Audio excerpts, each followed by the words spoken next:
Sydney Sweeney is once again blowing up, this time for another reason, which is an interview that happened for GQ a while back.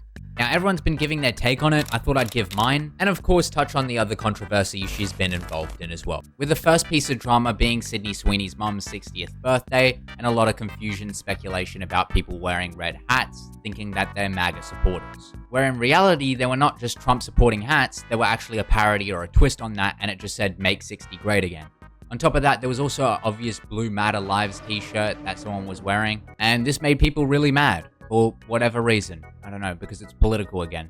Again, the outrage spread like wildfire, which caused Sydney Sweeney to say, "You guys, this is wild, it was just an innocent celebration." And then she went on to say that her mum's friend actually got the clothing and the material and stuff like that because they thought it was funny, and she actually has a pride celebrating son, and they got the equipment because they thought it was funny because they're coming to Idaho. And that was pretty much all this drama wrapped up. And the next drama was the Anyone But You film, which was, I think, set during October, where Sydney Sweeney and Glenn Powell were basically set to play characters that were romantic interests. Now, why this was both controversial and weird was because they both had partners during this time frame. And yeah, Gigi Paris, the partner of Glenn Powell, was not loving it. There was one specific reason why I flew to Australia to end things. What was that? Let me get on the edge of my seat. It's pretty insane. I got a phone call from him right when I was about to go to Australia to work. I had my visa that took me much longer than I anticipated. Meanwhile, all this shit was coming out on the internet, and I had jobs lined up. Like, I was gonna go, ironically, to shoot Bridal. I don't know if that's ironic, but It's ironic. it felt ironic. I was like, Very much ironic. like, you know. And he called and said, "The producers and I have discussed that I think it's best that you don't come to visit." To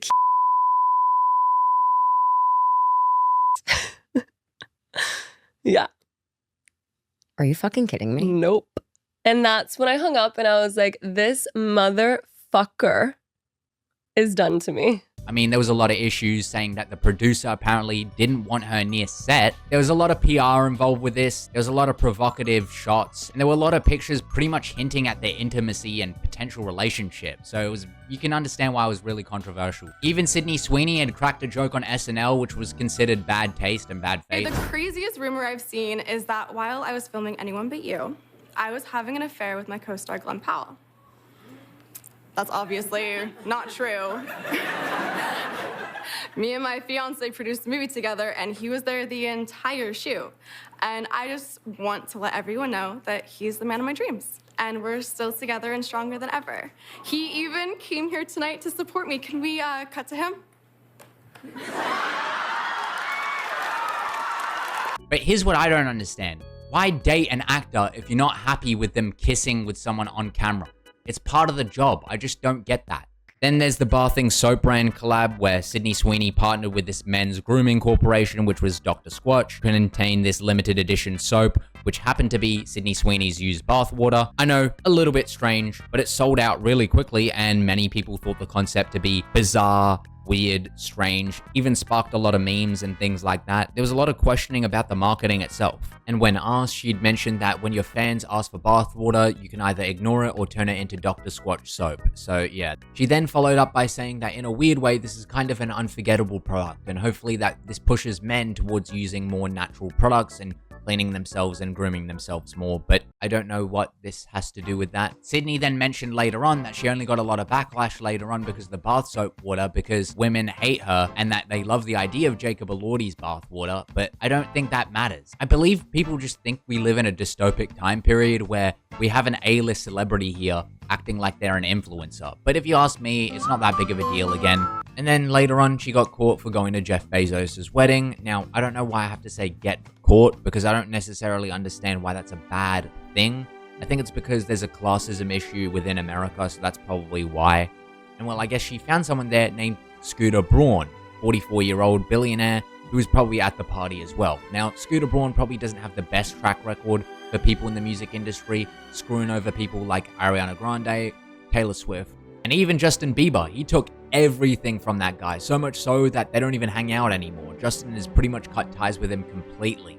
The other thing is they also have a crazy weird age gap too. That's another thing. Like, she's 28, he's 44, so little bit strange there, but I don't know. I guess that's normal. Guys date down, women date up, so there you go. Also, post the Christy Martin film, Sydney Sweeney was basically at a feminist organization, and she wore some pretty revealing clothes, and a lot of people were not happy with that, saying that she's pushing women back a decade or some crap like that. It's like, I don't really understand that. Doesn't feminism represent choice? I don't think it's an important ideology or anything like that, but whatever. And one of Sydney Sweeney's more recent dramas is a film surrounding Christy Martin, which is called Christy, which is about a badass lesbian boxer enduring an abusive relationship. Why this has gotten so many people upset is because people were saying that she's trying to cultivate a right-wing audience.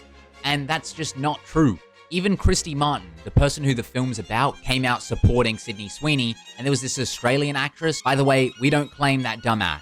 She came out and said that she ruined it because MAGA supporters don't want to see a lesbian boxing film, which is just dumb. Sydney Sweeney is not a MAGA supporter. How many times does this need to be said? She doesn't mention politics. No one cares about politics anymore. It's getting tired and old. And the box office situation is just so goofy. I mean, a box office draw and its success depends on a lot of things like marketing, timing, genre, the studios, even A-listers flop. A good example of this is Dwayne Johnson. One movie doesn't just make an entire career. And everyone can eat shit because Sydney Sweeney started a film recently called The Housemaid with Amanda Seyfried, which made 81 million at box office and had a budget of like 10 million.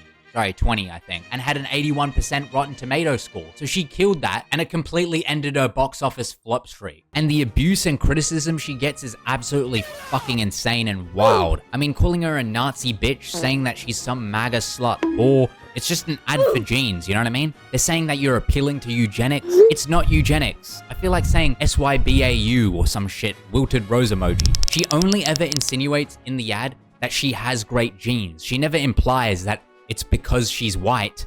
Duh. People want to say and imply that it's not reaching when it is reaching. You're talking about something she never even said. You're just in your own little world because you want everything to be political. It's like she's a hot person in a hot jeans ad. Who cares? Who gives a shit? I've heard one chick go on about the Gap's ad and say how that's better than the American Eagle ad. It's like, first of all, Gap is way more established as a brand than American Eagle. That's the first thing. And the second thing is that Troye Sivan ad sucked ass. It sucked balls. It only got 1.9 million views or something. And Sydney Sweeney's ad got 11 million. There's a huge difference there. And then people started going on and started comparing the Cat's Eye ad. It's like, bro, that has 52 million because they put way more money into it. And Gap is more established. I just said that. And the funny thing is, they had put more music into it. They put more effort into it. More choreography, more dances, more sequences. And Sydney Sweeney is just herself being hot.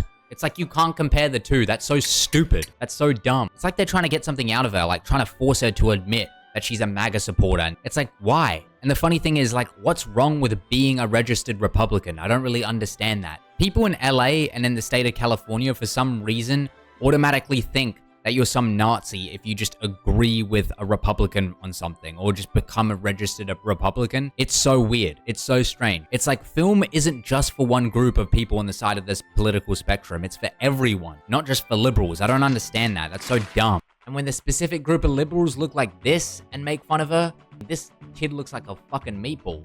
And oh my God, the amount of people that crapped on her. Like, what the hell is this thing? I don't even know what this is, bro. They turned it into a blob. What the fuck? Imagine trying to tell everyone what a real woman looks like, and it just gets blown up in your face because you know Sydney Sweeney is way hotter than you. It's just like, some people need to be humbled, man. And of course, now the moment you've all been waiting for, the GQ interview with Sydney Sweeney, designed to build her up and break her down, making her look like she's something she isn't. I think I know how you're going to answer this, but I'm going to ask anyway. I mean, the president tweeted about the jeans ad, or Truth Socialed about the jeans ad, and that just seems to me like a very crazy moment for anyone, and I wondered what that was like. It was surreal. It was surreal. Mm-hmm. And it would be totally human. I would probably feel like thankful that somebody had my back in public, you know, and conveniently some very powerful people had my back in public. And I wondered if you felt that way. Oh my God, could the interviewer not make it any more obvious that she's trying to get Sydney Sweeney to admit that she likes Trump? Why do they try to cancel actors all the time? Just discuss the films, man. She's there to promote Christy Martin. You're talking anything but that. Why do they do this? The ad spoke for itself. You think the ad spoke for itself? Okay. And the criticism of the content, which was basically that maybe specifically in this political climate, like white people shouldn't joke about genetic superiority. Like that was kind of like the criticism, broadly speaking. And since you are talking about this, I just wanted to give you an opportunity to talk about that specifically. I think that when I have an issue that I want to speak about, people will hear. We should talk about Cassie. You got back together. And here we go again, trying to get her to admit that the ad is about eugenics when it is not. Get absolutely PR maneuvered, bitch. People called her a Nazi after that. And I mean, I can't blame them. What do you mean you have great genes? We're obviously not talking about what you're wearing anymore. Somebody even made this image of the comment section. Haha, you're so funny, dude. How about we make fun of you, dumbass? You fucking asswipe. Even though I clearly don't agree with the sentiment or anything that she could be alluding to. Hey, if you're finna go full Nazi, you might as well go all in. I just know she hated that scene where she had to fuck that black dude in your forehead. Probably was thinking of slurring in her head for every single backstroke. She probably even accused him of grape afterwards. Imagine making this kind of accusation when you don't even know the person. How do you know if she got along with her black co-stars or not? This is what I'm saying. People like you ruin everything and just spread misinformation online. One Cloud9. Shut up, man. Genes, implying that certain genes are better than others, especially if you have blonde hair and blue eyes. No. If you're Why did people keep saying this? The race was never implied in the video. What the fuck are you talking about, woman? A commercial can get, but it's definitely a dog whistle because repeating how a white girl with blue eyes has great genes could not be any less obvious. I know a lot of racist people are going to act obtuse, but we literally are in some of the most bigoted times in recent history. First of all, no one's being obtuse. We're being aware that people are getting attacked for no reason. That's the first thing. The second thing is everything's weird online. Not everything is bigoted all the time. What are you talking about? I swear people use the word bigotry when they don't want to engage in online discourse or actually have a conversation. But anyway, if you enjoyed the video, don't forget to like and subscribe. And if you want to check out my previous videos, please do that. Until next time, I'll catch you big dogs on the next one. See you later, champs.